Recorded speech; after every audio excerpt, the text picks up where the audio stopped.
every time I'm going on social media, like Facebook, I'm just seeing posts all the time, people saying, oh, how do you tie this rig, how do you tie that rig, and really it's not like carp fishing.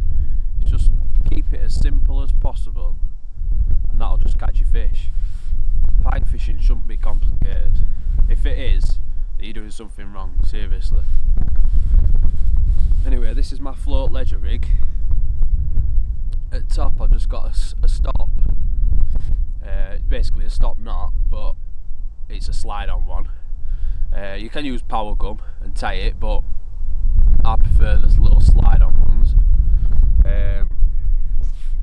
That's coming down to a small bead just to help the float not get jammed up in that knot or in the slider. And then there's my float, which is a 20 gram corum snapper. I've just started using these.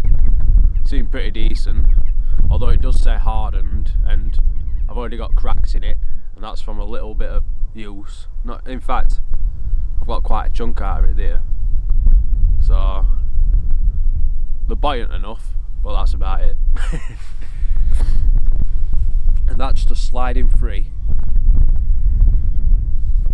But one thing I must say about this float, I like the steel inserts at the top. Usually it's just plastic, but these have got nice little steel inserts, like brass. That's quite nice, more smooth. And then that's coming down to, I don't know if you can see that, it's just a free running lead weight, and that can be any run ring. Use quite a big bore just so it is free, and then I use a quick clip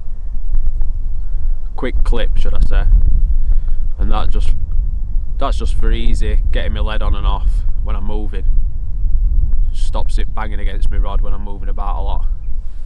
Quick on and off. Then going from there down to another bead. It can be any bead. This is just to protect your knot. And that's there. I'm using a Fox one because they go nicely over your swivel, size 8 swivel. And then from that, my trace. And that trace is attached to a quick link. So it's just easy on and off with that trace. Mega quick, so I can get rod back out as quick as possible. Everything's about speed with me. Just getting that rod back in. And if I need to swap it because it's got tangled up or mashed up even from Pike, and that there is just like an anti-tangle sleeve. Them Fox ones fit perfectly onto that bead, so they push together like so. You can see that, and it's just really neat. No tangles. It just kicks it away every time, so you're not going to get tangled up, because tangles can be a problem sometimes with pike fishing maybe, but as long as you're feathering your cast, it should be alright. And then from there, just got my standard trace, probably a couple of inch apart, perfect for a smelt or a sardine or whatever you want to use, lamprey. Yeah. Oh, just seen some splashing margins. Hope it were a pike.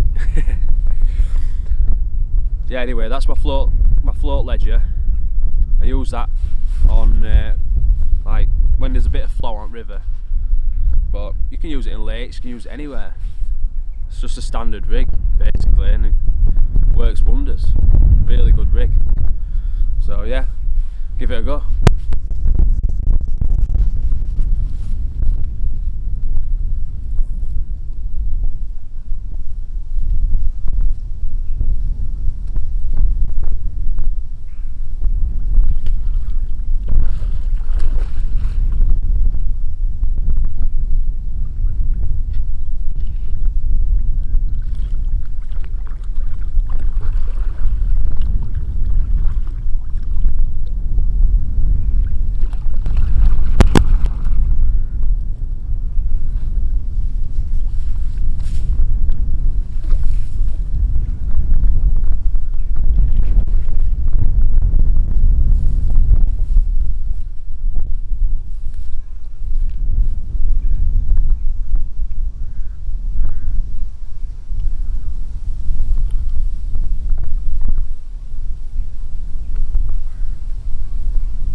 fish, but it's probably about average for this stretch. Sort gear out.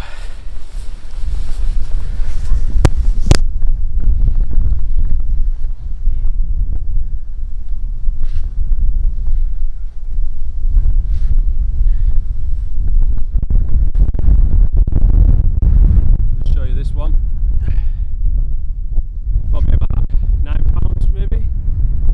She's bloody lively, I know that. Nice fish. I hope you can hear me alright because it's really windy today. So yeah. Lovely one.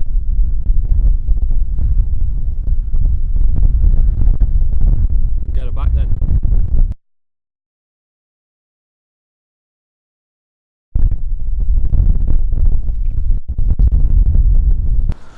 Well, I'm back home now. I hope that video's helped you. Obviously, if you've come across this video, you were looking for pike rigs, and they're the pike rigs I use generally. All my float fishing. So, yeah, get out and try them. I'm sure you'll catch some fish. And till next time, see ya.